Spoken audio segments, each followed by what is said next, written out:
Good evening dear learners. आज ये class start करते हैं। आज की क्लास में हम लोग डिस्कस करेंगे डिटर्मिनर्स के कुछ क्वेश्चंस। हालांकि ये क्लास हमारी कल के लिए शेड्यूल थी, बट किन्हीं कारणों से कल ये क्लास हो नहीं पाई, तो आज इसको हम लोग कंटिन्यू करते हैं। कुछ अच्छे प्रैक्टिस क्वेश्चंस हैं डिटर्मिनर्स के। गुड इवनिंग बच्चे, सबको गुड इवनिंग। ग्रेट, आ जाइए।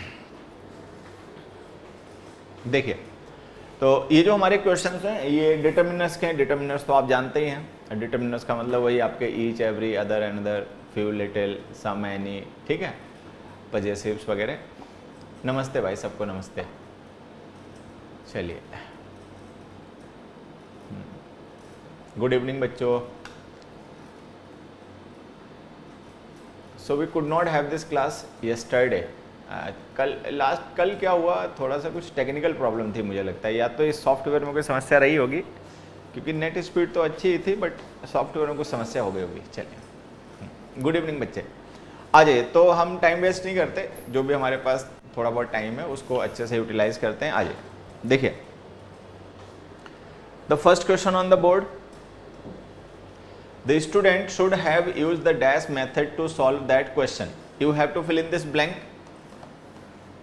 बहुत दिन के बाद आए हैं, हाँ थोड़े से दिन हो गए असल में, ठीक। हाँ, आर्टिकल्स भी डिटर्मिनर ही होते हैं बच्चे, आर्टिकल्स भी डिटर्मिनर्स होते हैं, ठीक है। आर्टिकल्स डिटर्मिनर्स होते हैं। पजेसिव केस जो पजेसिव्स होते हैं वो डिटर्मिनर्स होते हैं। न्यूमरल्स आपके डिटर्मिनर्स होते हैं, ठीक है। तो आर्टिकल्स डिटर्मिनर ही होते हैं।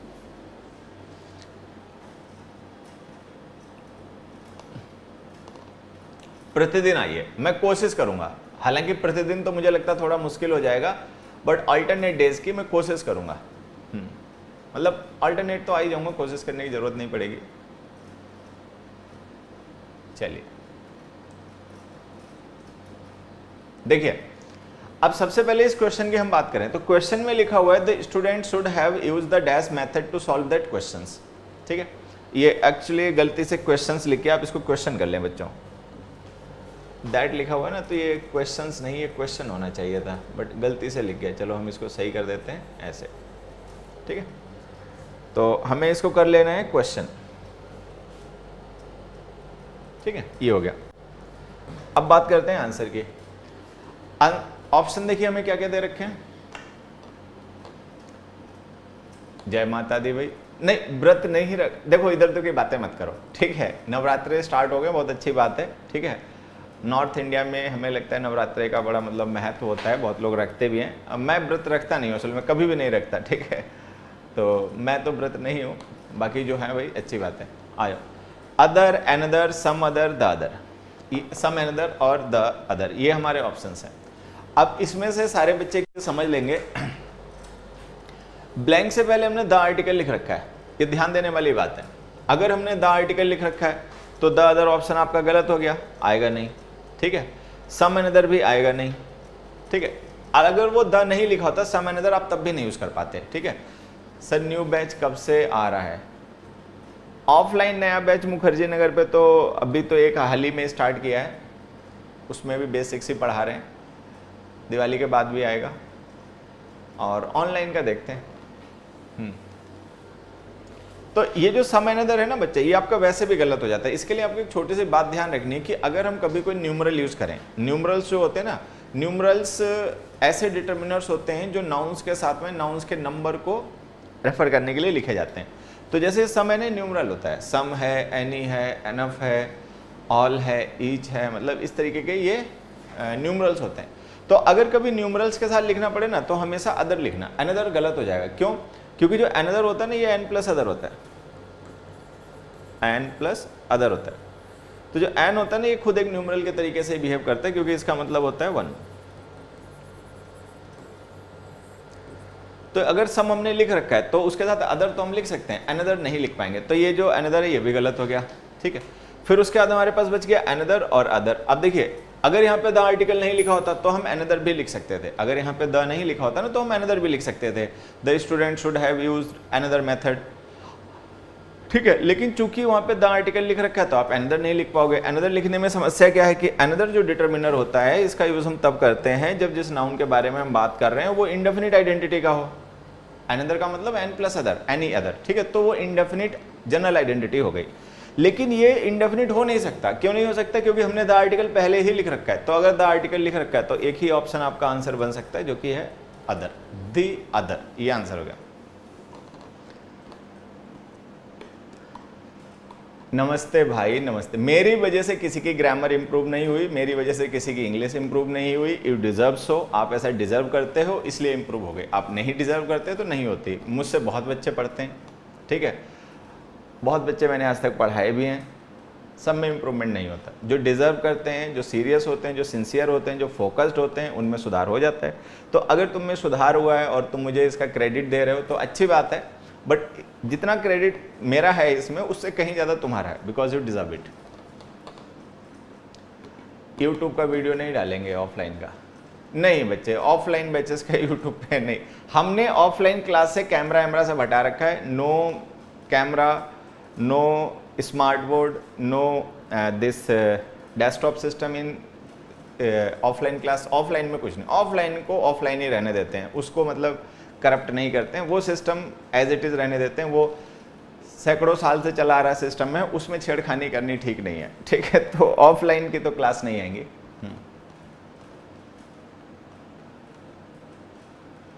ठीक है, गुड इवनिंग बच्चे। नेक्स्ट, ये हो गया क्वेश्चन। नेक्स्ट पे आ जाइए। नेक्स्ट है, in a democratic country dash eligible citizen can contest in elections. बेटा आंसर बताएं, सारे बच्चे आंसर बताएं, दर्द की बातें ना करें। क्वेश्चन आपके सामने है, in a democratic country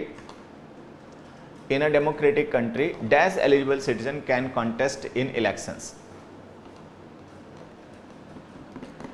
in democratic country dash eligible citizen can contest in elections.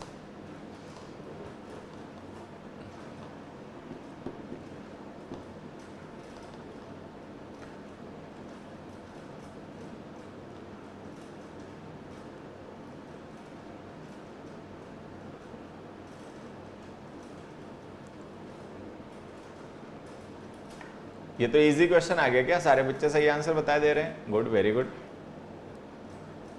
हाँ, अब देखिए इसमें मैं आपको बता देता हूं। जैसे हमने लिखा in a democratic country dash eligible citizen can contest in election, ठीक है। आ फ्यू आपका ऑप्शन गलत। क्यों गलत?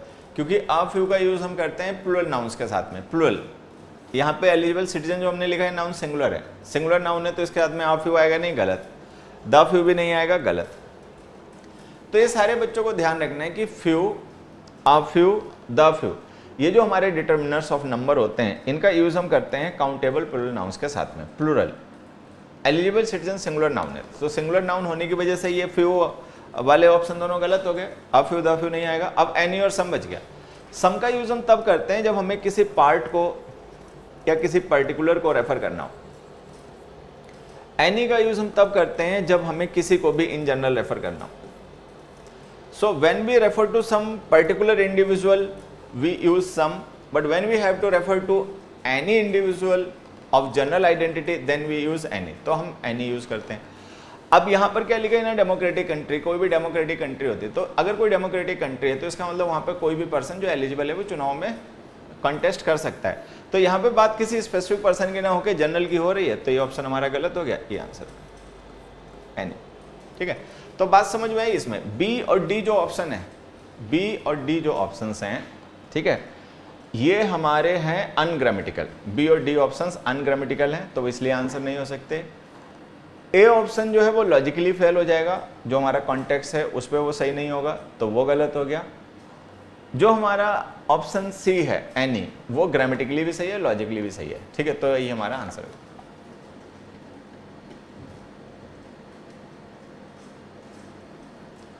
अच्छा, पूछ रहा है कि वहां पर मैं पूछ नहीं पाता क्योंकि गुस्सा आ जाते हो, कह रहा है यहाँ पे पूछ लूं, यहां पर तो पीटूंगा भी अगर पूछ लिया तो, समझा। वहां पर पूछ, कह रहा है आप पूछ नहीं पाता, गुस्सा आ जाते हो। अच्छा, तो यहाँ पे क्या हो जाएगा, यहाँ पे नहीं गुस्सा आ जाऊंगा मैं, यहाँ पे तो गुस्सा जाऊंगा। Almost dash country has a constitution.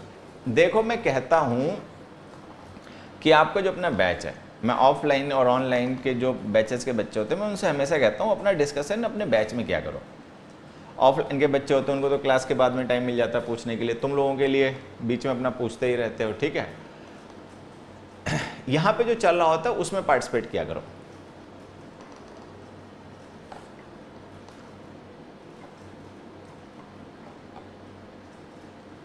चलिए आंसर बताइए बच्चों इसका। गुड इवनिंग बेटा। चलो अब देखो हमने क्वेश्चन क्या लिखा, almost dash country has a constitution. Almost dash country has a constitution, ठीक है, कि मतलब संविधान तो लगभग हर एक देश में ही होता है, कोई एक आधा हो जिसमें ना हो वो एक अलग मसला है, बट हमें लगता है कि कोई भी देश होता है अगर वहाँ पे एक सिस्टम होता है, एडमिनिस्ट्रेशन होता है, तो फिर कॉन्स्टिट्यूशन भी होता ही है, ठीक है। अब देखिए ऑप्शन क्या क्या है, ईच, एनी, एवरी, सम, ठीक है। अब यहाँ पे जो हमने कंट्री लिखा है ना, इसके साथ में देखो ईच ऑप्शन यूज होता है जब हमें डेफिनिट नंबर की, डेफिनिट इंडिविजुअल्स की बात करनी हो। जैसे ये ईच एवरी का जो आपको कॉन्सेप्ट पढ़ाते हैं तो उसमें ये पढ़ाया जाता है कि ईच का यूज हम तब करते हैं जब नंबर ऑफ इंडिविजुअल्स जिनके बारे में हम बात कर रहे हैं वो डेफिनिट हो। मतलब when we have some definite individuals और number of definite individuals then we use each to refer to them individually, उनके लिए ईच यूज करते हैं। अब वहाँ पे जो ऑलमोस्ट लिखा हुआ है, ठीक है, तो अगर ऑलमोस्ट लिखा हुआ है तो इसका मतलब ये कंफर्म है कि you are not talking about some certain और particular individuals, you are talking about in general sense, the number is indefinite. तो अगर नंबर इनडेफिनिट है तो ईच आएगा नहीं, ठीक है। एनी का यूज हम करते हैं जनरल सेंस में, ठीक है। अच्छा एनी जो होता है वो टोटल को रेफर करता है, एवरी भी टोटल को रेफर करता है, लेकिन एनी जो होता है ना वो इंडिविजुअल को स्पेसिफिक रेफर करता है। एनी कंट्री का मतलब कोई एक कंट्री, वो हमें पता नहीं है, लेकिन जब ऑलमोस्ट लिख के वहाँ पे स्ट्रेस कर रहे हैं तो ये मीनिंग जो है असर्टिव है। असर्टिव मीनिंग है तो एनी नॉन असर्टिव वर्ड होता है, ये इसमें आएगा नहीं। सम लिख दोगे तो आपको कंट्रीज लिखना पड़ेगा। भाई सम लिख दोगे तो सम के साथ में जब हम कोई काउंटेबल नाउन लिखते हैं तो वो हम प्लुरल फॉर्म में लिखते हैं, तो सम अगर लिखोगे तो कंट्रीज लिखना पड़ेगा, जो कि नहीं लिखा है। एनी नॉन असर्टिव वर्ड होता है, इंटरोगेटिव नेगेटिव में यूज होता है। ये सेंटेंस हमारा अफर्मेटिव है तो इसमें एनी आएगा नहीं। ईच का यूज तब किया जाता है जब हम जिन इंडिविजुअल्स को डिस्ट्रीब्यूट कर रहे हैं वो इंडिविजुअल्स हमारे लिए डेफिनिट हो। ऑलमोस्ट लिख देने का मतलब ये हो गया कि ये डेफिनिट नंबर नहीं है, ये हमारा स्पेकुलेशन है, गेस किया गया नंबर है, ये डेफिनिट नहीं है। डेफिनिट होता तो ऑलमोस्ट लिखना नहीं पड़ता। तो आंसर आ गया एवरी। तो ये गलत, ये गलत, ये गलत, आंसर हो गया एवरी।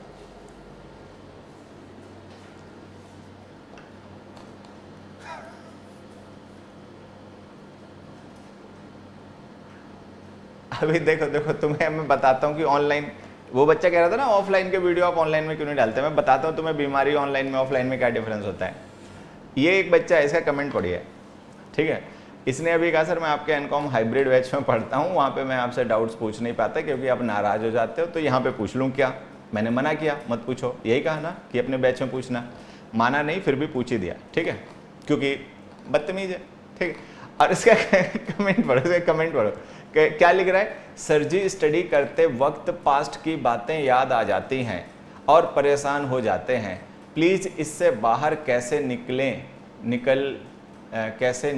कि पॉजिटिव माइंडसेट के साथ तैयारी कर सकें। ये मुझसे पूछ रहा है, मुझसे ये पूछ रहा है कि हम तैयारी करते हैं तो हमें पास्ट की बातें याद आती हैं, पास्ट की बातें याद आती हैं तो हम परेशान हो जाते हैं, तो अब हम क्या करें।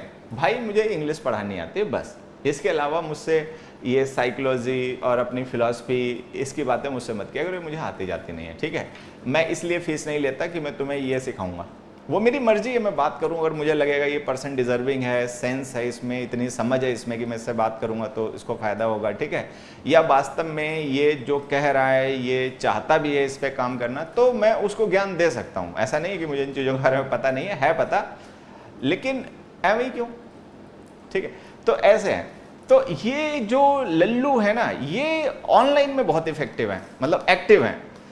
पढ़ने वाले बच्चे भी ऑनलाइन में, बड़े अच्छे पढ़ने वाले बच्चे भी हैं, नहीं तो सारे ऐसे नहीं हैं, लेकिन ये जो लल्लू है ना इनका इलाज ऑनलाइन में नहीं हो पाता। ये ऑफलाइन में है ना तो इनका मैं तुरंत इलाज कर दूं, मतलब ऑन द स्पॉट इनका इलाज कर दूं। बस ये मेरे से एक बार पूछें, अपनी परेशानी बताएं और तुरंत इनका इलाज ऑन द स्पॉट तुरंत हो जाएगा। फिर उसके बाद इनका पढ़ाई में खूब मन लगेगा, ये खींच के पढ़ेंगे, जो मैं पूछूंगा वो बताएंगे, ठीक है, नहीं पूछूंगा ये वो भी बताएंगे और सुधर जाएंगे, बट ऑनलाइन में मैं इनको सुधार नहीं सकता, ठीक है। अब चूंकि सुधार सकता नहीं तो फिर मैंने इलाज भी क्यों बताऊं, जब ये सुधरेंगे नहीं मुझे पता है तो मैं इनको इलाज क्यों बताऊं। तो ये बीमारियां घूम रही हैं ऑनलाइन में, ये बीमारी घूमती हैं। मतलब आजकल का बच्चा टीचर से ये चाहता है कि वो अपना सब्जेक्ट भी पढ़ाए, उसके बाद में वो पास्ट की बातें कैसे ना याद आएं ये भी बताए, ठीक है, और राजनीति में क्या हो रहा है, कौन नेता अच्छा है, कौन नेता बुरा है, कौन सरकार अच्छी है, कौन सरकार बुरी है, वो भी बताए, ठीक है। मीम भी बना बना के बीच बीच में देता रहे, 2-4 शायरी भी सुनाए, ठीक है। इतना मारेंगे ना सुधर जाओगे दोबारा के लिए। और आईडी तुम्हारी ब्लॉक करवाते हैं, रुक जाओ, हाइब्रिड बैच में हो ना, तुम सोच लो गई तुम्हारी फीस, अब तुम पढ़ चुके, ठीक है। अब तुम गए, तुम्हारी मतलब अब तुम्हारी आईडी ब्लॉक हो जाएगी बैच में, अब तुम गए, तुम जब लल्लू ही हो, इतने बड़े उल्लू हो, जो तुम्हें सेंस ही नहीं है तो काहे पढ़ रहे हो, ठीक है। तुम्हें जब अकल ही नहीं है तो क्यों पढ़ते घूम रहे हो, कौन सा तुम झंडा गाड़ दोगे, टाइम खराब कर रहे हो, कोई दूसरा काम दाम सीख लो, कुछ स्किल सीख लो, ठीक है। नौकरी वोकरी छोड़ो, बहुत बच्चे पढ़े लिखे हैं, काबिल बच्चे हैं, समझदार बच्चे हैं, सिंसियर बच्चे हैं, उनकी नौकरी लगेगी, तुम्हारे जैसे गधों की नहीं लगेगी। मुँह उठाए घूम रहे हो, ठीक है, सेंस है नहीं, शऊर है नहीं, तमीज है नहीं, आ जाओ। अब ये हो गया क्वेश्चन, नेक्स्ट पे आ जाते हैं। पास्ट की बातें याद हो रही हैं, परेशान हो रहा है और गुरुजी इसको बता दें। अबे लल्लू हमें क्या पता तेरी कौन सी पास्ट की बातें सच तुझे परेशान कर रही हैं और क्यों कर रही हैं, ठीक है। ऐसे ऐसे घोंचू चल देते हैं पढ़ने के लिए, मुंह उठा के कि ये भी इंग्लिश सीख जाएंगे। सारा कमेंट हिंदी में लिख दिया, एक वर्ड इसने इंग्लिश का नहीं यूज़ किया अपने पूरे कमेंट में। आप गुस्सा हो जाते हो, कर्म ससुर अपने देख नहीं रहा और कह रहा हमसे हम गुस्सा हो जाते हैं, हद दोगे भाई। आ जाओ बेटा, नेक्स्ट क्वेश्चन देखो। The man invested dash of the money he earned in endowment bonds. Endowment bonds एक काइंड ऑफ बॉन्ड होते हैं, वो अपना देख लेना, मतलब ठीक है, मुझे ज़्यादा उसके बारे में जानकारी नहीं है, हमें एग्जाम्पल पे फोकस करना है। क्वेश्चन है, he the man invested dash of the money he earned in endowment bonds.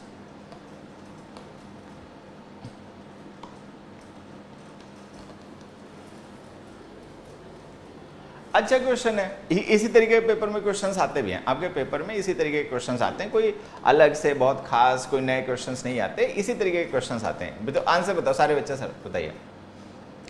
सुधर जाएंगे इसीलिए हाइब्रिड बैच में नहीं पूछे हूँ। अब तू ऐसे नहीं सुधरेगा, तेरे को सुधारना पड़ेगा, तू अपने आप नहीं सुधरेगा, तुम वो टाइप नहीं हो। देखो 2 तरीके के भूत होते हैं, एक जो बातों से मान जाते हैं और एक जो दूसरे तरीके से मान जाते हैं। जितना अभी तक मैं समझ पाया हूं तुम दूसरे तरीके वाले हो, मतलब सुधरोगे लेकिन सुधारे जाने पर, मतलब जो कोई तुम्हें जबरदस्ती सुधारेगा तब, ऐसे नहीं सुधरोगे।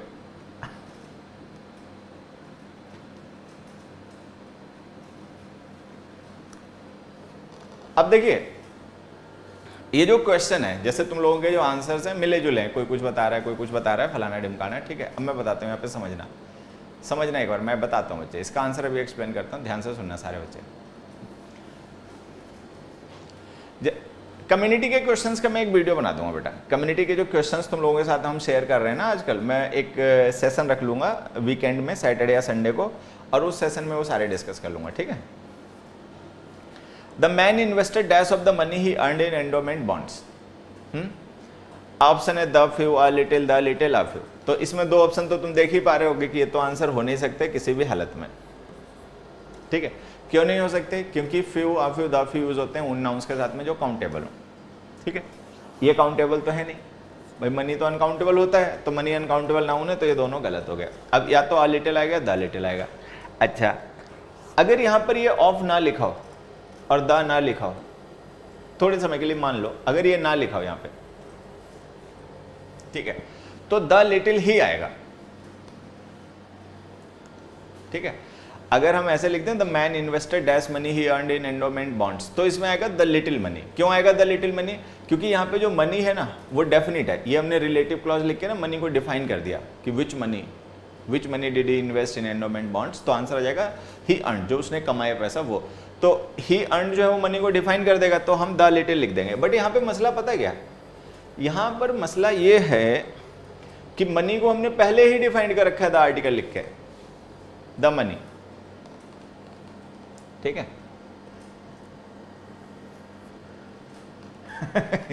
तेरा हाइब्रिड बैच गया अब तो हुआ ब्लॉक, ठीक है।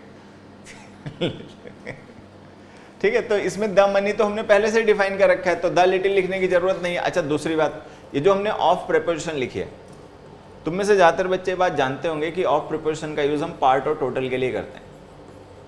जब हमें पार्ट को उसके टोटल से रिलेट करना होता है तो हम ऑफ प्रीपोजिशन का यूज करते हैं। तो अगर हमने ये द मनी लिख रखा है तो ये टोटल अमाउंट हो गया।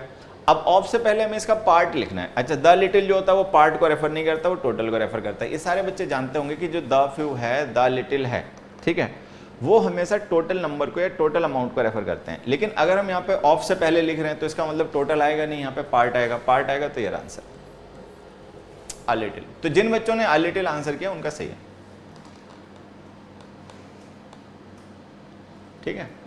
तो यहाँ पे आंसर हमारा आ जाएगा, क्या आ जाएगा आंसर हमारा, इसमें आंसर आ जाएगा अ लिटिल। तो वो जो ऑफ हमने लिखा है ना, उसकी वजह से ऐसा हुआ है। चलो अब एक क्वेश्चन ऐसा करता हूं मैं, एक अपनी तरफ से तुम लोगों से पूछ लेता हूं, चलो आंसर बताना।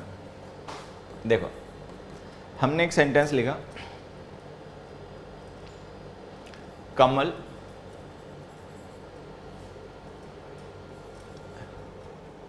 सक्सेसफुली answered dash questions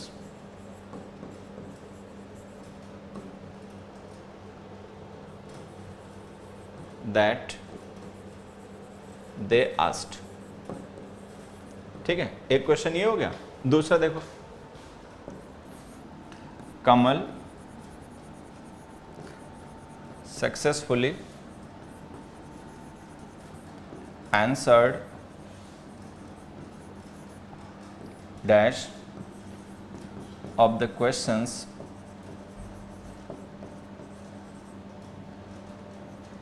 ठीक है that they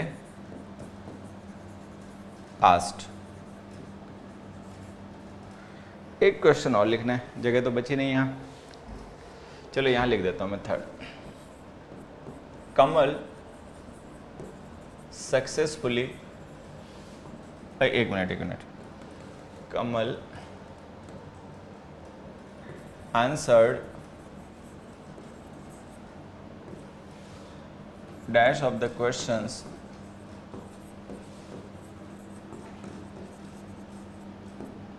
that they asked।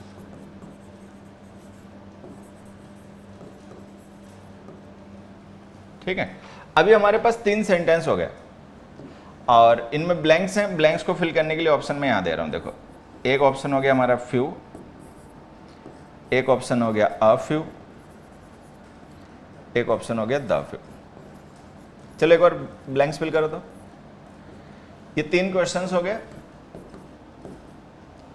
और ये 3 ऑप्शन हो गए, few a few the few. चलो बताओ।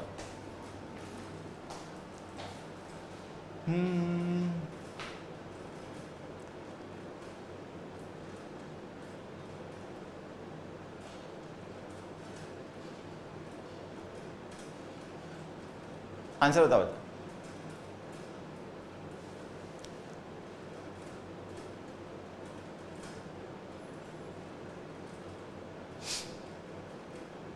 आंसर बताओ बेटा।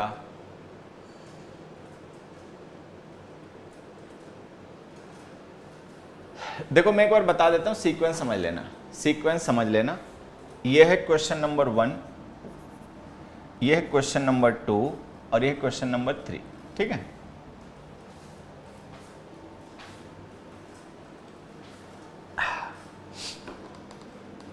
सोच समझ के बताओ, सारे बच्चे ही बताओ, सब बच्चों को आंसर बताना है। देखो मैं एक बार क्वेश्चंस पढ़ देता हूं, ध्यान से सुनना।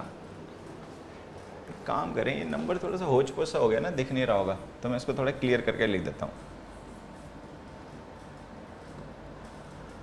मैं इसको ना थोड़ा क्लियर करके लिख देता हूं। देखो 1 2 3, अब बताओ।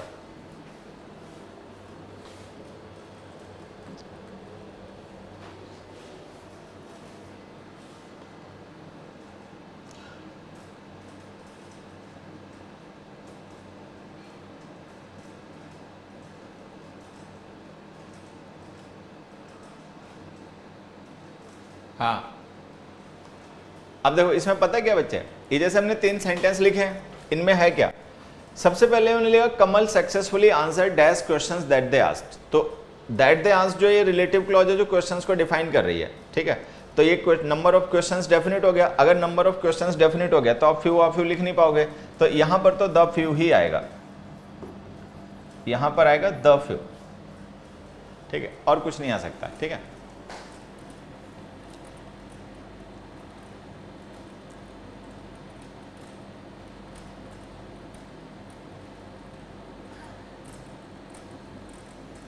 हद हो गई, कितनों को मैं ब्लॉक मारूं। मैं सोचता हूं कि YouTube पे अगर ब्लॉक मार दूंगा तो हमारे देखने वाले भी कहां बचेंगे, तो भले ये बेचारे पढ़ने वाले ना कम से कम वीडियो तो देख लेते हैं। हद हो गई भाई, हद हो गई। बेटा हमसे अपने ज्ञान नहीं संभल रहा है, तुम्हारे ज्ञान का क्या करेंगे, ठीक है। तो ये ज्ञान हमें नहीं दिया करो कि हम ढोंग कर रहे हैं कि आस्तिक हैं, ये मत बताओ तुम हमें। अपने को मैं बहुत बेहतर से जानता हूँ, इतना तुम नहीं जानते होगे मुझ में क्या कमियां हैं, क्या खूबियां हैं, ठीक है, क्या मेरी कमजोरियां हैं, क्या मेरी स्ट्रेंथ हैं, वो मुझसे बेहतर तुम नहीं जानते होगे, ठीक है। तो ये रहने दो और ज्ञान मत दो, बहुत है, मतलब रखा हुआ है वो यूज़ भी नहीं हो रहा है, बहुत ऐसा ज्ञान रखा हुआ है वो हम यूज़ भी नहीं कर पा रहे हैं, टाइम ही नहीं मिलता उसका भी यूज़ कर ले। तो ये ज्ञान की कोई ज़रूरत नहीं है, मत दो। तुम्हें ज्ञान की ज़रूरत है इंग्लिश की तो पढ़ लो, अच्छे क्वेश्चन यहाँ पे डिस्कस हो रहे हैं, कुछ सीख समझ लो, अगर इससे कोई तुम्हें फ़ायदा होना हो तो ठीक है। और बीमारी वाली क्लास के हो तो फिर रहने दो, ज्ञान की मुझे ज़रूरत नहीं है। और जब मुझे ज्ञान की ज़रूरत होती है तो मुझे पता है कहाँ से मिलता है, तो ज्ञान मत दो, बहुत है मेरे पास, वास्तव में बहुत ज़्यादा है, खर्च नहीं हो पा रहे, मतलब बहुत ज़्यादा है, बहुत सा ज्ञान ऐसा है जिसका नंबर ही नहीं आता कि उसका भी यूज़ करूँ मैं, ठीक है। तो मत दो, कोई फायदा नहीं। हाँ, एक से एक बढ़ के उल्लू घूम रहे हैं यूट्यूब पर, रात को नींद आ नहीं रही है, ठीक है, उठा लिया फ़ोन और लो लग गए, उंगलियां भगवान ने दे दी, नेट जियो वालों ने दे दिया, बस डिजिटल क्रांतिकारी बन गए। हाँ, डिजिटल विवेकानंद, यूट्यूब के विवेकानंद बन गए, दे ज्ञान दे ज्ञान। देखो अब हम सेकंड को हम बाद में पहले डिस्कस करेंगे, पहले जाते हैं थर्ड पे। थर्ड में हमने लिखा है Kamal answer dash of the questions that they asked. अब यहां पे हमने ऑफ लिख दिया, तो जो ऑफ प्रीपोजिशन है इससे पहले पार्ट आएगा, इसके बाद में टोटल आएगा। तो टोटल तो हो गए क्वेश्चंस, कौन से वाले क्वेश्चंस जो उन्होंने उससे पूछे होंगे, तो ये हो गए क्वेश्चंस। अब हमें यहाँ पे पार्ट को रेफर करना है, तो पार्ट को रेफर करना है तो इसका मतलब एक चीज तो कंफर्म हो गई, ठीक है। क्या एक चीज कंफर्म हो गई कि द फ्यू तो आएगा नहीं, या तो फ्यू आएगा या आ फ्यू आएगा। अब हम क्या लिखें, फ्यू लिखें या आ फ्यू लिखें, क्या लिखें भाई, तो ये डिपेंड करता है कॉन्टेक्स्ट पे, कुछ भी लिख दो दोनों ही सही होंगे, मतलब दोनों में से कोई भी लिख दो सही होगा। फ्यू लिखोगे तो भी सही होगा, आ फ्यू लिखोगे तो भी सही होगा, ठीक है। तो है क्या यहां पर कि जो हमारा थर्ड सेंटेंस है पहले उसको समझना, उसमें आप द फ्यू तो लिख नहीं पाओगे, ठीक है। तो इसमें फ्यू लिख दो या द फ्यू लिख दो तो दोनों ही आ जाएंगे। अब ध्यान से देखो कैसे आएगा, मान लो इन लोगों ने उससे क्वेश्चन पूछे, ठीक है, क्वेश्चन पूछे 20, आंसर उसने 2 के दे पाया, तो 20 में 2 को हम नेग्लिजिबल नंबर ही मानेंगे, तो हम लिख देंगे few. Kamal answered few of the questions that they answered, मतलब कमल ने जो उसने क्वेश्चंस पूछे उनमें से कुछ क्वेश्चंस के ही आंसर दे पाया, मतलब ज्यादा के नहीं दे पाए, नेगेटिव मीनिंग, ठीक है। फिर हमने लिखा आ फ्यू लिख देंगे तो इसका मतलब क्या हो जाएगा, some. Kamal answered some of the question that they asked, तो मतलब एक सिग्निफिकेंट नंबर ऑफ क्वेश्चंस को उसने आंसर कर दिया, टोटल को नहीं कर पाया, क्योंकि टोटल को अगर कर देता तो हमें ऑफ लिखना नहीं पड़ता, फिर हम सीधे ये लिख देते Kamal answered the few question that they asked. तो अगर हम ऑफ लिख रहे हैं तो इसका मतलब we are not referring to the total, we are referring to the part. अब अगर हम पार्ट को रेफर कर रहे हैं तो अब हमें ये देखना है कि हमारा एटीट्यूड नेगेटिव है या पॉजिटिव है। अगर पॉजिटिव है तो हम आ फ्यू लिखेंगे, नेगेटिव है तो फ्यू लिखेंगे। तो इसका मतलब चाहे फ्यू लिखो चाहे आ फ्यू लिखो दोनों सही है। अब आ जाते हैं इसमें भी देखें तो लगभग तो मतलब सेंटेंस सेम है, बस एक वर्ड है यहाँ पे जो डिफरेंट लिखा हुआ है, वो क्या है, सक्सेसफुली, यही है। अभी जो सक्सेसफुली एडवर्ब यहाँ लिखा वो उसमें नहीं लिखा,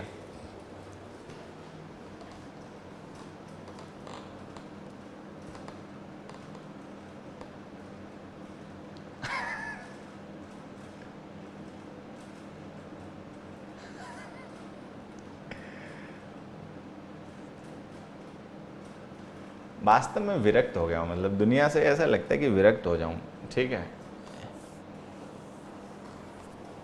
क्या सबके चैनल पे ही ऐसे लल्लू होते हैं कि हमारे चैनल पे ही ऐसे, सॉरी कि सब में ये मतलब ऐसे सब जगह होते हैं, मतलब ये प्राणी सब जगह पाए जाते हैं कि हमें लगता है कि हम ही वो इरिटेट करने के लिए सोच आ जाते हैं, ये सब जगह ही पाए जाते हैं ये प्राणी। अब इसमें अगर सक्सेसफुली ना लिखा होता तो हम इसमें भी फ्यू या आ फ्यू दोनों लिख सकते थे, बट इसमें सक्सेसफुली लिखा हुआ है, तो सक्सेसफुली का मतलब इसका मीनिंग पॉजिटिव ही होगा, ठीक है। सक्सेस का मतलब क्या हुआ कि वो आंसर कर पाया होगा, अगर आंसर कर पाया होगा तो जो हमारा एटीट्यूड है वो नेगेटिव है तो फिर इसमें आ फ्यू आएगा।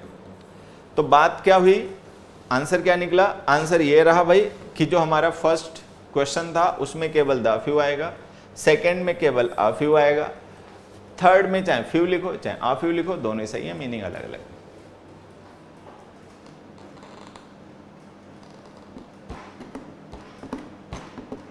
ठीक है, ये हो गया क्वेश्चन। नेक्स्ट पे जाओ।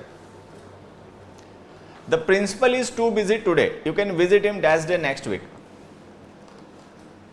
आंसर बताओ बच्चों।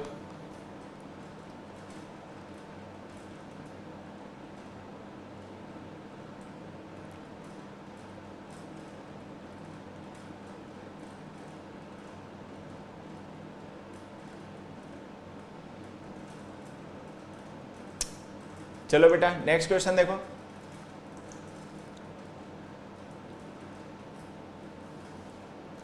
आंसर बताओ इसका। The principal is too busy today, the principal is too busy today, you can visit him dash day next week.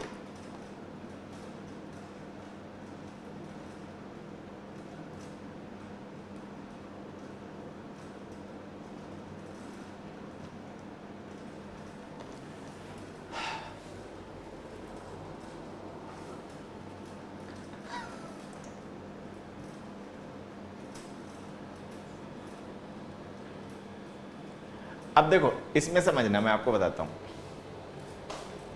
ठीक है। सम लिखोगे तो आपको डेज लिखना, एक मिनट ये कलर अभी वही यूज हो रहा है। सम लिखोगे तो आपको डेज लिखना पड़ेगा, जैसे सम लिखोगे ना तो आपको लिखना पड़ेगा डेज, ठीक। अच्छा डे सिंगुलर नाउन है तो आप इसके साथ में अदर लिख नहीं पाओगे तो ये गलत हो गया। अब या तो अनदर लिखो या द अदर लिखो, ठीक है। अच्छा दोनों में डिफरेंस क्या होता है तुम लोग जानते ही होगे, नहीं जानते होगे तो मैं बता देता हूँ, ठीक है। क्या है कि जैसे अनदर जो होता है ना, इसका यूज हम तब करते हैं जब जिस नाउन के बारे में हम बात कर रहे हैं वो जनरल आइडेंटिटी का हो। जनरल का मतलब कोई भी हो, मतलब डेफिनेट ना हो, इंडेफिनिट हो। द अदर का यूज हम तब करते हैं जब वो डेफिनेट हो, पर्टिकुलर हो, स्पेसिफिक हो। यही डिफरेंस होता है ना। द अदर का यूज किया जाता है उन नाउन्स के साथ में जिनकी आइडेंटिटी डेफिनेट हो, पर्टिकुलर हो।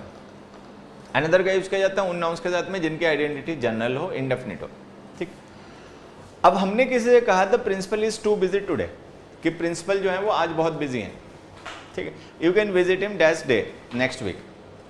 अब नेक्स्ट वीक का अगर हम कह रहे हैं किसी भी दिन आके मिल लेना, अब नेक्स्ट वीक में कितने डेज हो गए, मंडे, ठीक है, Tuesday, Wednesday, Thursday, Friday, Saturday and Sunday.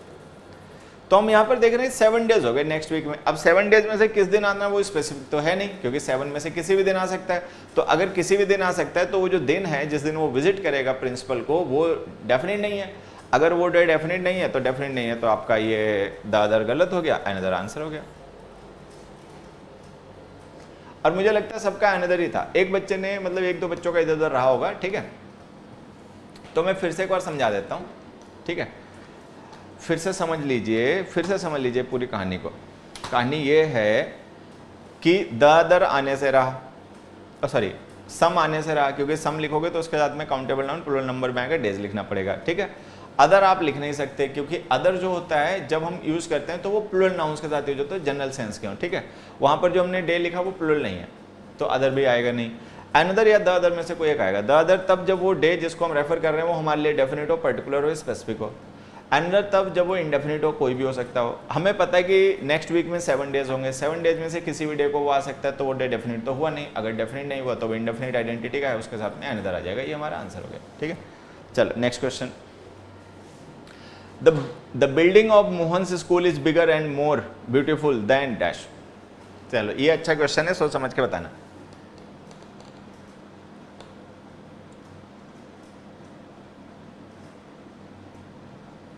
चलिए बताइए सारे बच्चे, सोच समझ के, अच्छा क्वेश्चन है और इसका आंसर बताओ।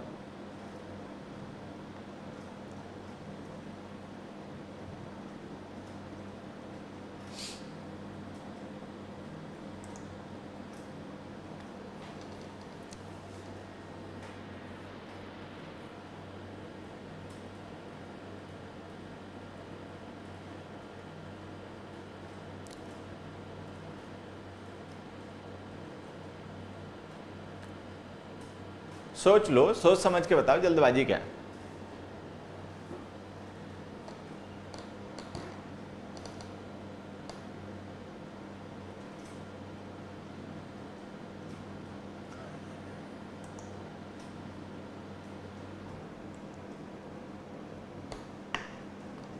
अगर कोई पर्सन आपके बारे, बाकी लोग अपना आंसर बताओ जल्दी से, फिर मैं इसको एक्सप्लेन करता हूँ। तो क्या उसके बारे में सोचेंगे या उसके बारे में सोचेंगे ही नहीं, जो कह रहा है कहने दो, इस तरह के भाव रखते हैं क्या ऐसे लोगों पर।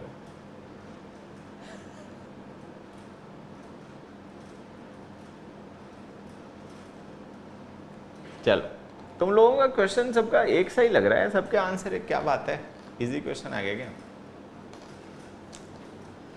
चलो, यहां पर एक छोटी सी बात मैं आप लोगों को समझा दूं, अगर पहले से ना पता हो तो यहां समझना। द कार ऑफ मी, ठीक है, माई कार इक्विवेलेंट हो गया। अगर मान लो मैं कार की जगह पर प्रोनाउन यूज कर दूं दैट ऑफ मी, तो इक्विवेलेंट हो जाएगा माइन, ठीक है। तो सबसे पहले तुम्हें ये बात ध्यान रखनी कि that of me equivalent to mine होता है, ठीक है। या यूं कह लीजिए कि माइन जो होता है वो equivalent to that of me होता है, ये सबको ध्यान रखना है, ठीक है।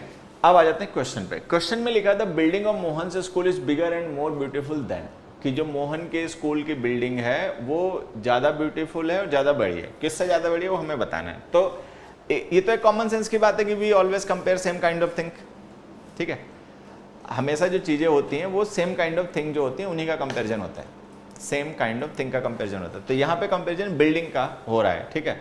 तो जो हम देन के बाद लिखेंगे वो भी बिल्डिंग का ही रेफरेंस होना चाहिए। तो अगर हम दैट ऑफ मी लिख देंगे तो दैट ऑफ मी किसे रेफर करेगा, या तो द बिल्डिंग ऑफ मी या the school of me. The building of me लिखोगे तो गलत हो जाएगा, क्योंकि बिल्डिंग आपकी नहीं है, स्कूल की होगी। अच्छा, स्कूल ऑफ मी लिखोगे तो भी गलत हो जाएगा, क्योंकि कंपैरिजन स्कूल का नहीं, स्कूल की बिल्डिंग का हो रहा है, तो ये गलत हो गया। अच्छा, फिर मैंने बताया कि दैट ऑफ मी और माइन सेम होता है, तो जब दैट ऑफ मी गलत हो गया तो माइन कैसे सही हो सकता है, ये भी गलत हो गया। ये लिखा ना यहाँ पे देखो, तो दैट ऑफ मी और माइन जो है ना वो इक्विवेलेंट है। तो अगर कहीं पे दैट ऑफ मी गलत हो रहा है तो फिर दैट ऑफ तो माइन भी गलत हो जाएगा, क्योंकि माइन और दैट ऑफ मी इक्विवेलेंट होते हैं। तो अगर दोनों इक्विवेलेंट होते हैं तो दैट ऑफ मी गलत हो गया तो माइन भी गलत हो गया, तो उसको हमें समझने की जरूरत भी नहीं पड़ी। अच्छा, माई जो होता है वो डिटर्मिनर होता है, बिना नाउन के आ नहीं सकता। ये जो माई वर्ड हमने लिखा ना ये डिटर्मिनर है, ठीक है, तो ये आ नहीं सकता बिना नाउन के, तो लो ये भी गलत हो गया। तो जब ये गलत हो गया तो जब तीन गलत हो गए तो चौथा बचा वही आंसर हो जाएगा, तो लिख दो दैट ऑफ माइन। तो आंसर क्या हो गया आपका सी, दैट ऑफ माइन। अच्छा, दैट ऑफ माइन का मतलब क्या हो गया ये भी समझ लेना। दैट ऑफ माइन का मतलब हो गया the building of my school. That जो प्रोनाउन है वो बिल्डिंग के लिए यूज हो रहा है, माइन जो प्रोनाउन है वो माई स्कूल के लिए यूज हो रहा है। तो ये हो गया the building of Mohan school is bigger and more beautiful then the building of my school. That का मतलब हो गया द बिल्डिंग, ऑफ माइन का मतलब हो गया ऑफ माई स्कूल, ठीक है। चलो ये हो गया, नेक्स्ट पे जाओ। There was dash businessman in that city who was even richer than this one. चलिए,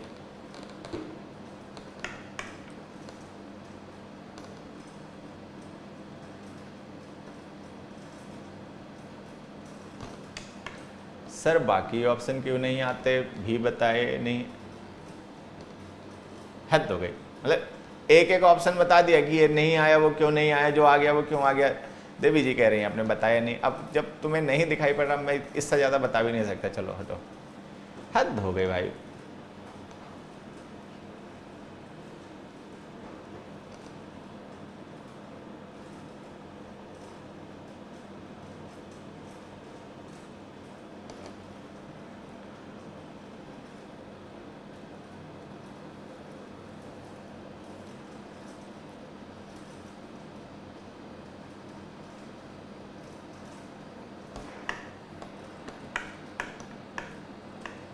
आंसर बता दो बेटा।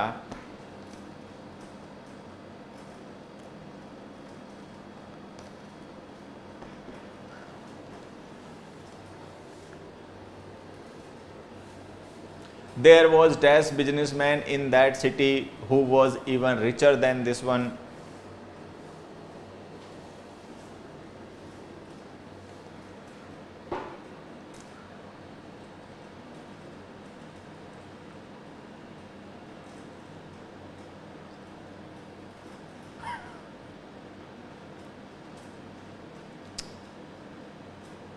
अबे पगले तू पढ़ ले, लोग मेरी बुराई करते घूम रहे हैं तो तेरे को क्या परेशानी हो रही है, तू अपना पढ़ाई पे हद हो गई।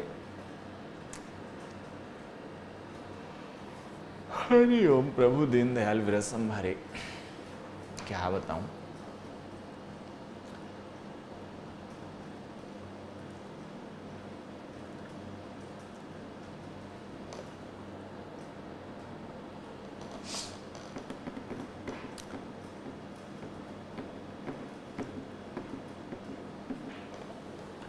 ठीक है, अब देखो मैं आपको समझाता हूं, इसमें समझना। हमने लिखा कि there was dash businessman in that city, कि उस शहर में एक ऐसा बिजनेसमैन था who was even richer than this one, जो इससे भी ज्यादा अमीर था।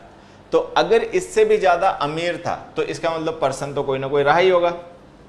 अगर आप ये कह रहे हो कि ये कोई पर्सन है दिस वन और इससे भी अमीर था, मतलब उससे भी ज्यादा अमीर था, तो आप पर्सन के एग्जिस्टेंस को तो निगेट नहीं कर सकते। आप ये तो नहीं कर सकते कि आपसे पर्सन नहीं रहा होगा, क्योंकि अगर वो इससे भी ज्यादा अमीर है तो इसका मतलब वो रियल पर्सन होगा, एग्जिस्ट करता होगा। अगर एग्जिस्ट करता होगा तो नो अदर ऑप्शन आपका खत्म हो गया, तो नो अदर तो आएगा नहीं। अब नो अदर नहीं आएगा तो हमारे पास ऑप्शन क्या बचे, अदर बचा, द अदर बचा, अनदर बचा। अच्छा, अदर आप लिख नहीं पाओगे, ठीक है। अदर क्यों नहीं लिख पाओगे, क्योंकि अदर का यूज हम करते हैं प्लूरल नंबर के नाउंस के साथ में जिनकी आइडेंटिटी जनरल हो, ठीक। तो अदर वहां पे आएगा नहीं, अदर बिजनेसमैन आप लिख नहीं पाओगे, तो आपके पास ऑप्शन क्या बचा, या तो लिखो द अदर या लिखो अनदर, ठीक। अब इसको आप दो तरीके से समझ सकते हो। एक तो वो पर्सन जो इससे भी ज्यादा डेफिनेट है, उसके बारे में अभी से कोई मेंशन नहीं है, ठीक है, तो वो इंडेफिनिट आइडेंटिटी का है। नहीं तो आप उसको ऐसे भी समझ सकते हो, ये मैंने एक मतलब यूट्यूब पे भी लेक्चर लिया है इंट्रोडक्टरी सब्जेक्ट देयर का, ठीक है, उसमें मैंने ये समझाया है, उसमें ये समझाया है कि देयर का यूज हम तब करते हैं जब हमें किसी के एग्जिस्टेंस को इंट्रोड्यूस करना हो, ठीक है, कि कोई है या नहीं है, था या नहीं था, होगा या नहीं होगा, ये बताने के लिए जब हम यूज करते हैं तब हम इसका यूज करते हैं, ठीक। तो अगर हम देयर का यूज करते हैं to introduce the existence of somebody और समथिंग, कि किसी चीज के एग्जिस्टेंस को इंट्रोड्यूस करने के लिए, तो जब भी हम किसी के एग्जिस्टेंस को इंट्रोड्यूस कर रहे होते हैं तो उस समय उसकी आइडेंटिटी हमेशा ही इनडेफिनिट होती है, डेफिनिट हो नहीं सकती, क्योंकि अगर उसकी आइडेंटिटी डेफिनिट रही होती तो देयर का यूज करके आपको उसको इंट्रोड्यूस नहीं करना पड़ा होता है, ठीक है। तो ये जो देयर लिखा है ना, इससे ये भी कंफर्म हो गया कि द अदर भी नहीं आएगा, तो द अदर भी नहीं आएगा, तो द अदर भी नहीं आएगा, ये रहा आंसर आपका अनदर। तो आंसर क्या हो गया आपका, अनदर हो गया।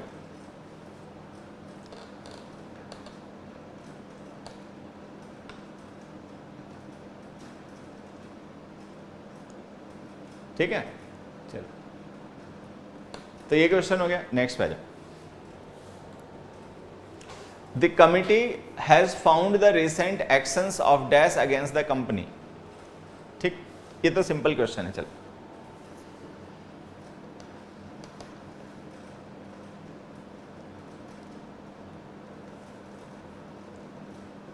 वोकैब इंप्रूव करने के लिए न्यूज़पेपर पढ़ना जरूरी है या बुक?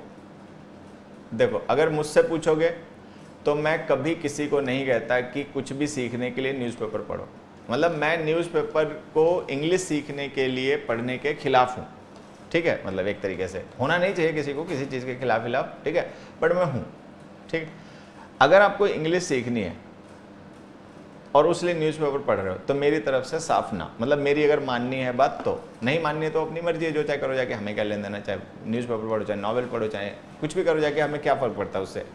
अब पूछ रहे हो तो बता रहे हैं कि न्यूज़पेपर मत पढ़ना, एकेडमिक्स की बुक्स पढ़ना, ठीक है, न्यूज़पेपर मत पढ़ना। अबे हमको अच्छा नहीं लगता, कोई आपकी बुराई करता है, अबे नहीं अच्छा लगता है तो पानी पी ले, तू हद हो गई। नहीं अच्छा लगता तो जो मेरी बुराई करता ना उसको वहीं पे एक लपेट के दे, वहीं पे गिरा दे उसे, ठीक है, खुश हो जाएगा। अब हमसे गाना क्यों गा रहा है ससुर, ठीक है, हद हो गया ये बच्चों की, मान गया मैं, छोड़ दो क्या पढ़ाना वढ़ाना यूट्यूब पर, हद ही कर देते हो। नहीं अच्छा लगता है तो उसको गिरा के कूट दो जो बुराई करता है, नहीं अच्छा लगता है उसको चपेट दो, ठीक है। हमें क्यों बता रहा है कि नहीं अच्छा लगता है, अब क्या करना चाह रहा है ये हमें बता के, तो क्या करना चाह रहा है, गधाई आदमी हो क्या? मुझे ये तुम बता के कि कोई मेरी बुराई करता है तो तुम्हें अच्छा नहीं लगता, ये बात तुम मुझे बताकर क्या साबित करना चाह रहे हो? या तो उसको इग्नोर करो या उसको गिरा के कूट दो, ठीक है, हमें क्यों बता रहा है, ठीक, हद हो गई भाई। चलो देखो नेक्स्ट क्वेश्चन में आ जाओ। हमने लिखा था committee has found the recent actions of dash against the company. ठीक है, रिसेंट एक्शंस यहां पे समझना, एक सेंटेंस देखो, some friends of dash, the friends of dash. ये मैंने दो क्वेश्चंस लिख दिए यहां पर, ठीक है, और ये दोनों क्वेश्चंस हैं, मतलब ये मतलब नाउन फ्रेजेस हैं जो हमें कंप्लीट करनी है। ऑप्शंस यही हैं, yours, you, your actions. Your actions तो ऑप्शन हटा देना। मान लो ये जो हमने लिखे हैं इनमें हमें लिखना है इनके बाद में यू, योर, योर्स। ठीक है, चलो बताओ ए और बी इनमें से किसमें यू लिखना है, किसमें योर लिखना है, किसमें योर्स लिखना है? आंसर बताओ बच्चे।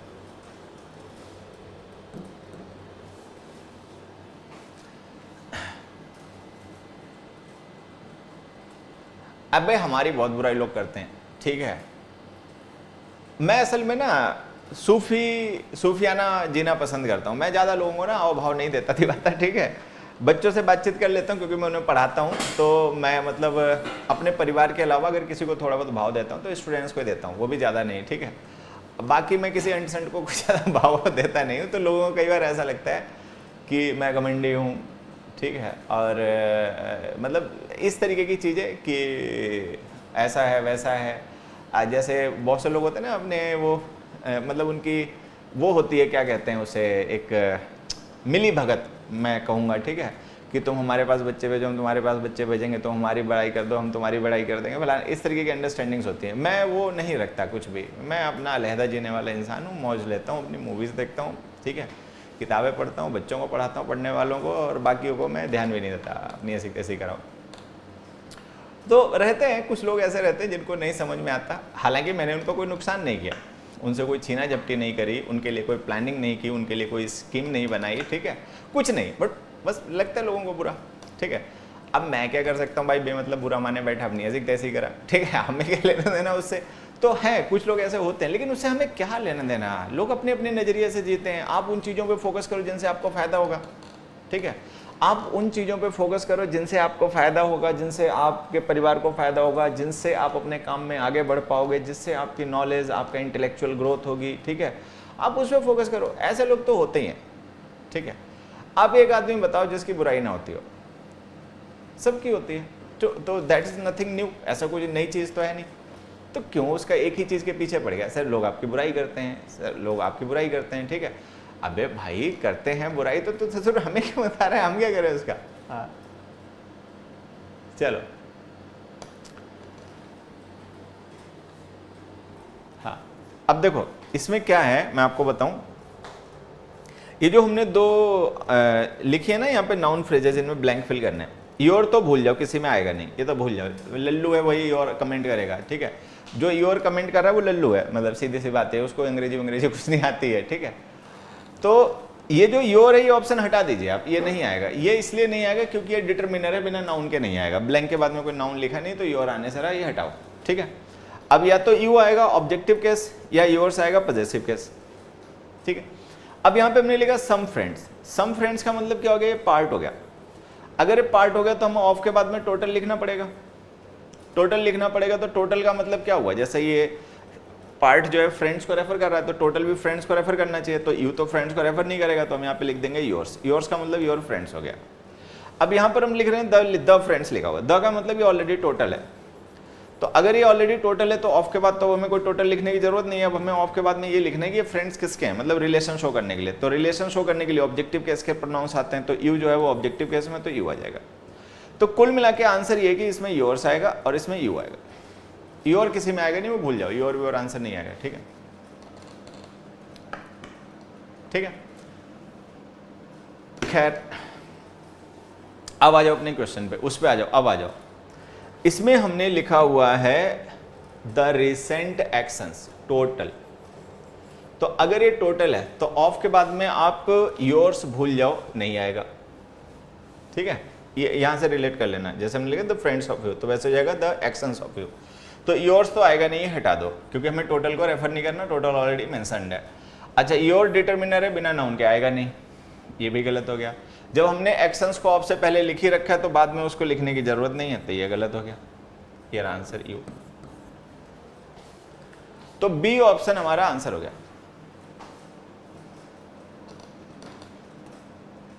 बी ऑप्शन आंसर हो गया। हाँ, कितने बच्चों का आंसर बी था? कितनों ने बताया था कि आंसर बी होगा? चलो खैर, जो जिन्होंने भी बताया, बी ऑप्शन कुल मिला के आपका आंसर है। अगर आपने बी ऑप्शन को आंसर किया था तो सही है, अब बी ऑप्शन नहीं कुछ इधर उधर का बताया था तो हो गया तुम्हारा गलत।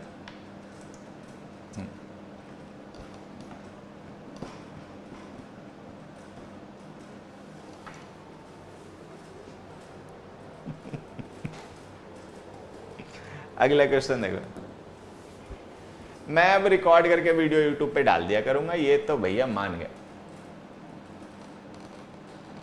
सर कंपनी है तो नाउन में क्या दिक्कत है? वो हमें नहीं पता क्या दिक्कत है भाई, ठीक है।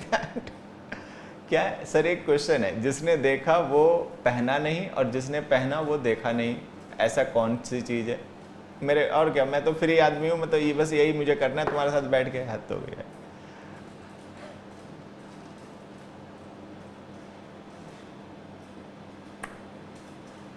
हर मान गया भाई, हर मान।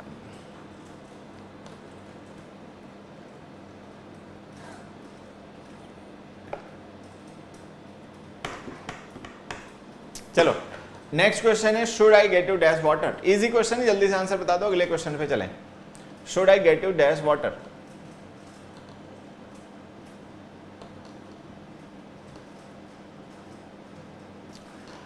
अब देखिए,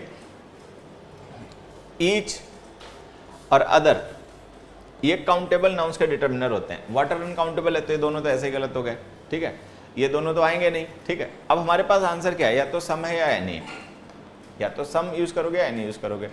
अच्छा, सेंटेंस इंटरोगेटिव है, यूजुअली जो हमने पढ़ा होता है वो ये पढ़ा होता है कि जो इंटरोगेटिव सेंटेंसेस होते हैं उनमें एनी यूज होता है, बट उसमें भी एक मसला होता है। क्या होता है कि हर एक क्वेश्चन इंटरोगेटिव नहीं होता है, मतलब कोई भी क्वेश्चन जो हमने लिखा है ना, तो इसका मतलब ये नहीं होता कि वो क्वेश्चन इंटरोगेशन के पर्पस के लिए पूछा गया। अगर हम किसी क्वेश्चन को इंटरोगेशन के पर्पस के लिए पूछें तो उसमें एनी ही आएगा, ठीक है। लेकिन अगर कोई क्वेश्चन हम किसी से पूछें ऑफर करने के लिए या कोई रिक्वेस्ट करने के लिए या परमिशन मांगने के लिए, मतलब या फॉर्मेलिटी शो करने के लिए, तो उस केस में सम आएगा। ये एनी और सम का कॉन्सेप्ट है, आपने पढ़ रखा होगा, ठीक है। तो अगर हम क्वेश्चन किसी से पूछें इंटरोगेशन के लिए कि हम किसी से इंटरोगेट कर रहे हैं, कुछ ऐसा हम जानना चाह रहे हैं जो हमें नहीं पता है, वी आर नॉन असर्टिव, ठीक है, तो हम एनी यूज़ करेंगे। लेकिन अगर हम मान लो किसी से कुछ रिक्वेस्ट कर रहे हैं, किसी को कुछ ऑफर कर रहे हैं, किसी को परमिशन मांग रहे हैं, तो उसके लिए जो क्वेश्चंस होते हैं उनमें फिर सम नहीं, फिर उनमें फिर एनी नहीं, सम यूज होता है, ठीक है। अब जैसे ये लिखो, should I get you some water, क्या तुम्हारे लिए कुछ पानी ले आऊं? तो ये पूछ नहीं रहा है उससे, ठीक है, क्या मुझे तुम्हारे लिए पानी लाना चाहिए, ये एक्चुअली उसको ऑफर कर रहा है वाटर। तो ये लिखा गया स्टेटमेंट जो है ना, ये भले ही मतलब क्वेश्चन हो बट एक्चुअली एक ऑफर है। अब चूंकि ऑफर है, इंटरोगेशन है नहीं, तो एनी आपका गलत हो गया, सम आपका आंसर हो गया।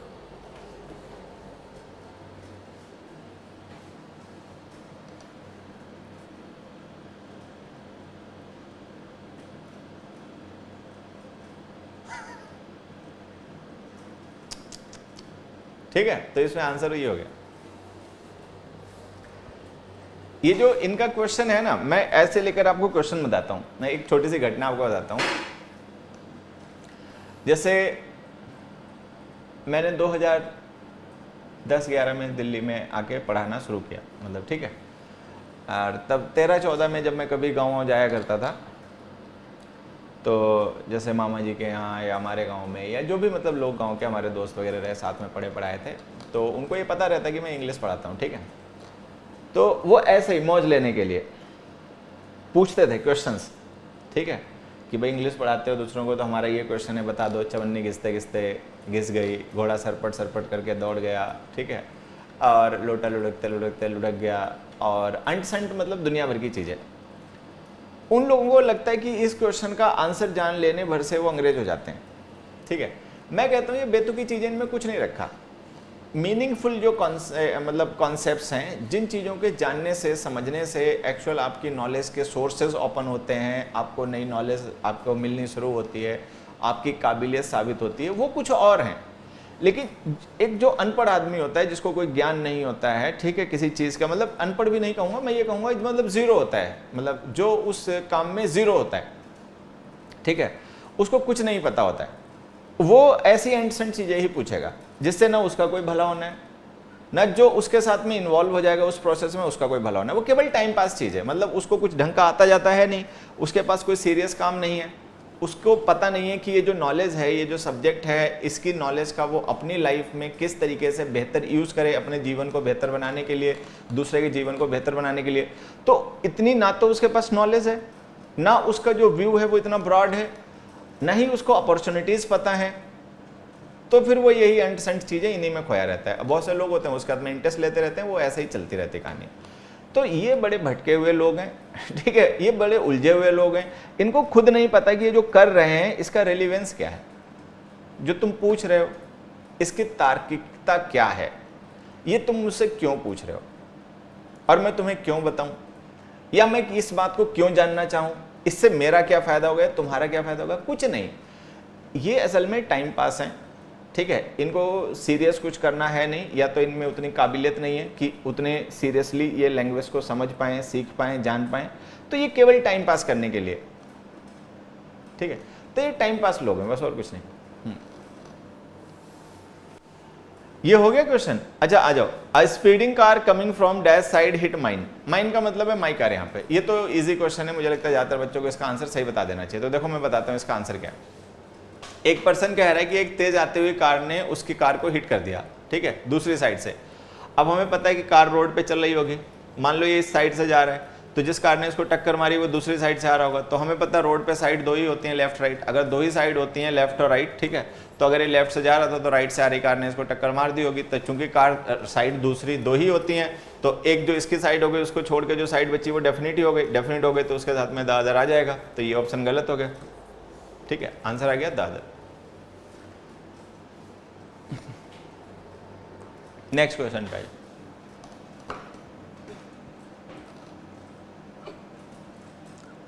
नेक्स्ट क्वेश्चन देखो बच्चों, नेक्स्ट क्वेश्चन है when the man read the chapter again he found some dash mistakes related to spelling.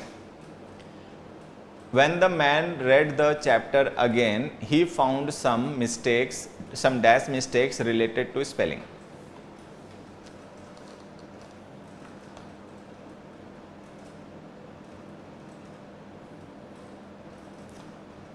Please visit me. How can I visit you, Hanif Mir? How can I visit you?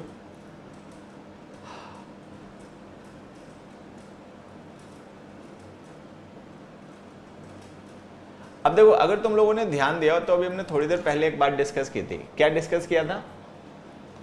कि अगर हमने कोई numeral लिख दिया, numeral समझते हैं ना, कोई भी ऐसा डिटर्मिनर जो नंबर को रेफर करता हो, सम है, एनी है, मैनी है, फ्यू है, ठीक है, ये सब न्यूमरल्स होते हैं। तो उसके साथ आप अनदर तो लिख नहीं पाओगे, तो ये ऑप्शन तो आपका गलत हो गया, अनदर वाला, ठीक है। अच्छा, जो अ फ्यू होता है उसका मतलब सम होता है, तो अगर हमने सम लिख ही दिया तो फिर अ फ्यू की जरूरत नहीं है, तो ये भी गलत हो गया, ठीक है।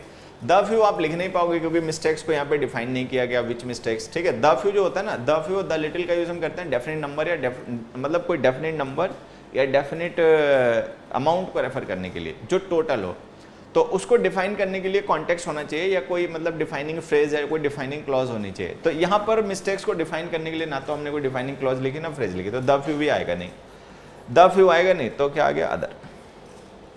तो आंसर हो गया अदर, सम अदर, ठीक है। नेक्स्ट देखो, my parents advised me not to invite some friends of dash to the party. Easy question है, ये गलत नहीं होना चाहिए किसी का।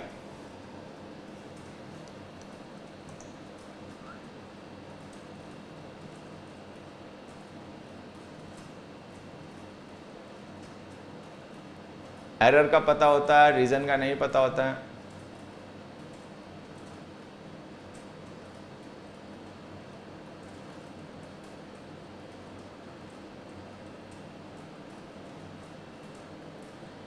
ये लोग अपने फ्यूचर का क्या करेंगे?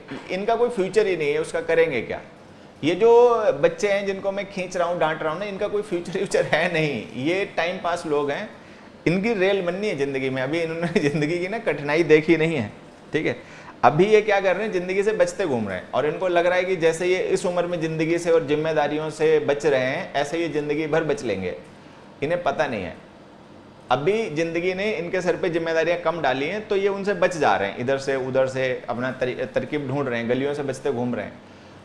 इनको नहीं पता है कि आने वाले 2-3 साल में, 4 साल में, 5 साल में मैक्सिमम, ठीक है, जिंदगी इनको चारों तरफ से घेर लेगी, ठीक है। और ये जो आज बचने का रास्ता ढूंढ लेते हैं अंट तरीके से, ये इनको कुछ नहीं मिलेगा और इनकी बड़ी तगड़ी रेल बनेगी। फिर ये पछताएंगे अगर इनमें सेंस होगा तो, और अगर नहीं सेंस होगा तो फिर इनकी बस रेल ही बनेगी, ठीक है। ये जान भी नहीं पाएंगे कि इनकी रेल क्यों बन गई ठीक है। तो इनका कोई फ्यूचर नहीं है एक्चुअली, ठीक है। ऐसे लोगों को फ्यूचर होता है। इतनी इंडिया में वैकेंसी कम है, ठीक है, इतना अनएम्प्लॉयमेंट है, और उसमें ऐसे लल्लुओं के लिए कोई स्कोप है? ऐसे लल्लुओं के लिए कोई स्कोप नहीं है बच्चे, ये कुछ नहीं कर पाएंगे। ये अपने को धोखा देते, बेवकूफ़ बनाते लोग घूम रहे हैं, अपने को बेवकूफ़ बनाते घूम रहे हैं। इनका कोई फ्यूचर नहीं है, कहीं नहीं जाएंगे, इनका कुछ नहीं होना है। इनकी रेल बननी है 2 साल बाद, ठीक है। इनका बस एक ही काम होना है, इनकी रेल बनेगी पक्का, और इनका कुछ नहीं, इनका कोई फ्यूचर नहीं है। ऐसे मूर्खों का कोई फ्यूचर होता है, जिनको सेंस नहीं है, शऊर नहीं है, तमीज़ नहीं है, इनका कोई future.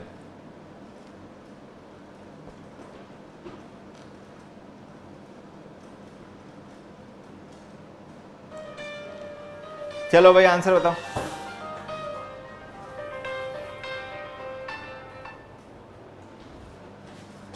My parents advised me not to invite some friends of dash to the party.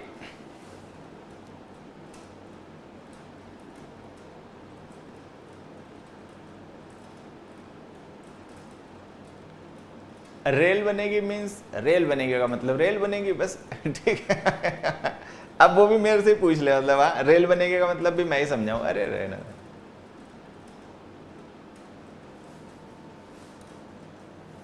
चलो अब देखो, जैसे हमने लिखा my parents advise me not to invite some friends of dash to the party, तो यहाँ पे क्या लिखा? Some friends. सम का मतलब क्या हुआ?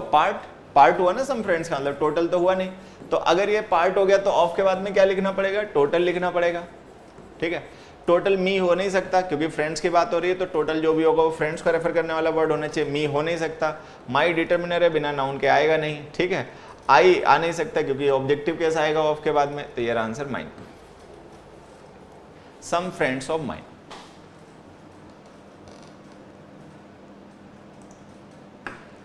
असल में ये इनकी बच्चों की तो कमी खैर है, ये तो मूर्ख हैं असल में। इनकी कमी क्या कहूं मैं, तो ये तो कहूंगा ये बद्ध हैं, ये मूर्ख हैं, मोटी बुद्धि के, इन्हें शऊर नहीं है। इनके जो टीचर्स होते हैं ना, जिन्हें मोटिवेशन देते रहते हैं, ठीक है, ये कर सकता है, वो भी कर सकता है, ये यूपीएससी में टॉप आ गया, ये फलाना आ गया, ढिमकाना आ गया, ये इनको झाड़े पे टांग देते हैं। उसके चक्कर में इनकी ज़्यादा मतलब रेल बनेगी, ठीक है। तो इनके जो टीचर्स हैं, जिनको ये फॉलो करते हैं, जिनको ये बड़े ध्यान से सुनते हैं, क्योंकि इनके टीचर्स बड़ी मीठी मीठी बातें, बड़े सुहावने सपने दिखाने वाली बातें, बड़ी मोटिवेशन के पंप करते रहते हैं, ठीक है, वो इनकी रेल बना देते हैं असल में। नहीं तो ये भी सुधर जाएं। जिंदगी सबको मौका देती है, सबको सिखाती है, जिंदगी से अच्छा कोई गुरु नहीं है। लाइफ आपको सीखने का भरपूर मौका देती है, ठीक है, लेकिन सेंसिबल लोग सीखते हैं ज़िंदगी से, और बेवकूफ़ लोग होते हैं वो यूट्यूब पर मोटिवेटर से सीखते हैं। उनको लगता है कि यूट्यूब पे जो मोटिवेटर वाले गुरुजी हैं, डिज़ाइनर मोटिवेटर्स हैं, ये सिखाएंगे। ज़िंदगी सिखाती है बेटा, ज़िंदगी को ध्यान से देखो, ठीक है। तुम्हारे साथ क्या हो रहा है, तुम्हारे पड़ोसियों के साथ में क्या हो रहा है, पढ़ने वालों के साथ क्या हो रहा है, नहीं पढ़ने वालों के साथ में क्या हो रहा है, ठीक है। लोगों को ऑब्जर्व करो, घटनाओं को ऑब्जर्व करो, सिचुएशंस को ऑब्जर्व करो जो तुम्हारे साथ हो रही हैं, तुम्हारे आसपास वालों के साथ हो रही हैं। अपने आप बहुत कुछ सीख जाओगे। किसी मोटिवेटर की, किसी यूट्यूब चैनल की, किसी की ज़रूरत नहीं पड़ती, ठीक है। आज इस क्वेश्चन का आंसर बताओगे? The organisers were forced to reschedule dash of the matches because of the latest guidelines. अब देखो सेंटेंस असर्टिव है, एनी आएगा नहीं, ठीक है। सेंटेंस असर्टिव है ना, तो एनी तो आएगा नहीं, इंटरोगेटिव और नेगेटिव में आता है। चलो ये हो गया। अच्छा, उसके बाद में लिखा because of the latest guidelines, कोई मतलब लेटेस्ट गाइडलाइंस आ गई होंगी तो उसकी वजह से इनको मतलब रेशेड्यूल करना पड़ा होगा, मतलब पॉजिटिव मीनिंग है, मतलब रेशेड्यूल करना ही पड़ा होगा क्योंकि नई गाइडलाइंस आ गई। तो अगर रेशेड्यूल करना पड़ा होगा, पॉजिटिव मीनिंग है, तो आप फ्यू भी नहीं लिख पाओगे, ठीक है। फ्यू क्यों नहीं लिख पाओगे? क्योंकि फ्यू जो होता है वो यूज होता है नेगेटिव मीनिंग के लिए। तो या तो आप द फ्यू लिखोगे या सम लिखोगे। अच्छा, द फ्यू लिख नहीं पाओगे क्योंकि ऑफ लिखा हुआ है, तो ऑफ का मतलब यहाँ पे जो आप लिखोगे वो पार्ट आएगा, तो द फ्यू जो है वो टोटल को रेफर करता है, पार्ट को रेफर करता नहीं, तो ये गलत हो गया। तो यार आंसर सम। तो आपका आंसर हो गया सम। ठीक है, नेक्स्ट देखो, dash of the short stories this writer has written is based on true events.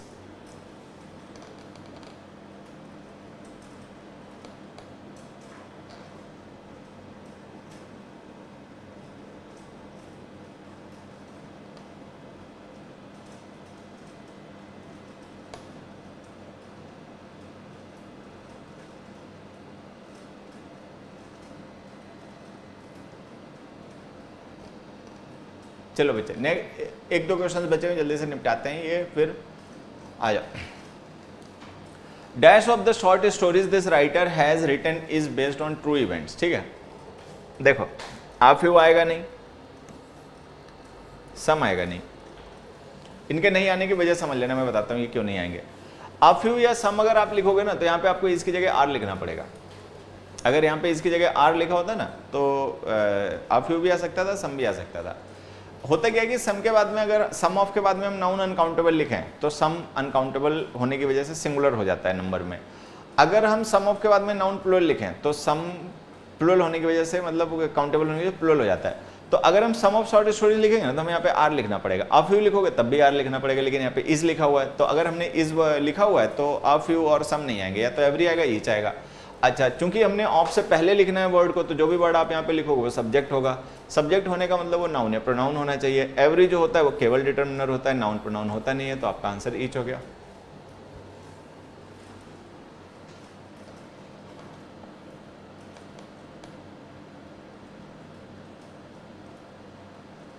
नहीं, ऑफलाइन देखो, ऑफलाइन में मैं बताऊं सीधा सा, ऑफलाइन में जो बच्चा 10-11 हज़ार रुपये फीस दे रहा है, अपना घर बार छोड़ के वहाँ पे पढ़ने आया है मुखर्जी नगर में, ठीक है, और हमारे जैसे सख्त टीचर के पास में पढ़ रहा है, तो वो सेंसिबल होता है, उसको शऊर होता है, उसमें सेंस होता है, उसमें थोड़ी बहुत मैच्योरिटी भी होती है, ठीक है, और वो फोकस्ड और कंसंट्रेटेड होता है।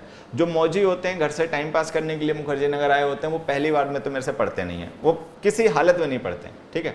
वो पहले पूरी रंगीन मिजाजी मुखर्जी नगर की और दिल्ली की देखते हैं, मौज लेते हैं, ठीक है, नई उम्र होती है उनकी। हमारे पास वो बच्चा पढ़ने आता है, ठीक है, वो फोकस्ड होता है, कंसंट्रेटेड होता है, ठीक है, तो वो ऐसी बातें पसंद भी नहीं करते बच्चे, और वो ऐसी करते भी नहीं है। मतलब एक आधा कोई होता भी है तो वो बोलता भी नहीं बेचारा, ठीक है, तो ऐसा वहाँ पे नहीं होता है। चलिए, तो ये हो गया क्वेश्चन। नेक्स्ट पे जाओ। You will need extra classes because this batch does not cover dash of the chapters of your syllabus.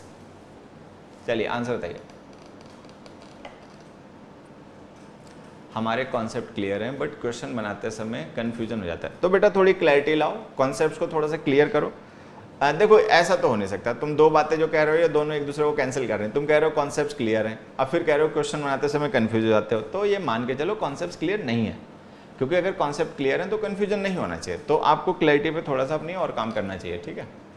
ये बेकार की बातें अपने को समझाओ, मुझे मत बताओ, क्योंकि मैं जानता हूँ अगर तुम्हें कन्फ्यूजन हो रहा है तो इसका मतलब यू लैक क्लैरिटी, ठीक है। आ जाओ। अब हमने लिखा you will need extra classes, कि तुम्हें एक्स्ट्रा क्लासेस की जरूरत पड़ेगी। क्यों पड़ेगी? Because this batch does not cover dash of the chapters of our syllabus, ठीक है। अब ऑफ द चैप्टर्स लिखा हुआ है, ऑफ द चैप्टर्स लिखा हुआ है, तो some of the chapters, every of the chapters, any of the chapters. Any तो हटा ही दो, एनी तो नेगेटिव वगैरह में यूज होता है, और अगर हम नॉट एनी लिख देंगे तो इसका मतलब नो हो जाएगा, जीरो हो जाएगा। Does not cover any of the chapters का मतलब हो जाएगा नो चैप्टर, कोई चैप्टर कवर नहीं करता, ठीक है।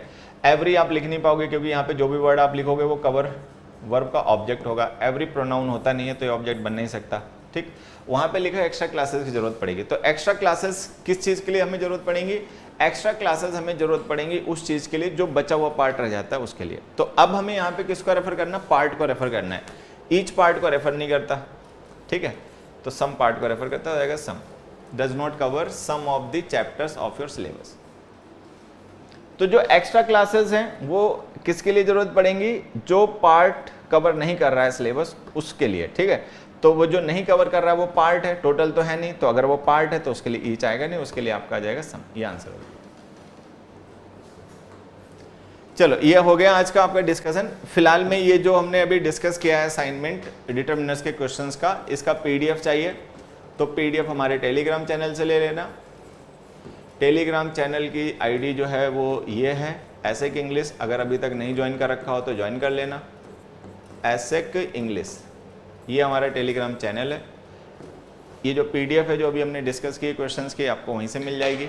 बाकी बढ़िया है, देखो ठीक है। सम वाला कॉन्सेप्ट रिपीट करना सर प्लीज़। सर आप ईडीएम लाया करो क्योंकि आप हट के लाते हो।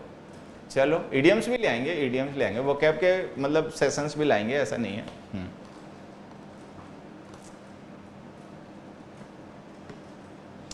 Which class book should I read? You should start with the books of 7th and 8th standard. Or if you think, actually I don't have any idea about your level of understanding. You can start with the class 6th. Class 6 की book से आप starting कर सकते हो, नहीं तो 7th 8th से पढ़ो। चलिए तो अब एक काम करते हैं, ठीक है, अब एक काम करते हैं बच्चों, आज के लिए बस इतना ही रखते हैं। बहुत बातें हो गई, बहुत डिस्कशन हो गया, अच्छे अच्छे क्वेश्चन भी डिस्कस हो गए, ठीक है। और क्या है, हाँ last Monday of this week फलाना। अच्छा चलो ठीक है, अब तुम लोगों की बातें खत्म नहीं होंगी। मैं एक मूवी देख रहा था, मेरी अधूरी रह गई, जाके उसको पूरी करूँ, ठीक है। तो फिर मिलता हूँ आप लोगों को जल्दी, तब कुछ और डिस्कस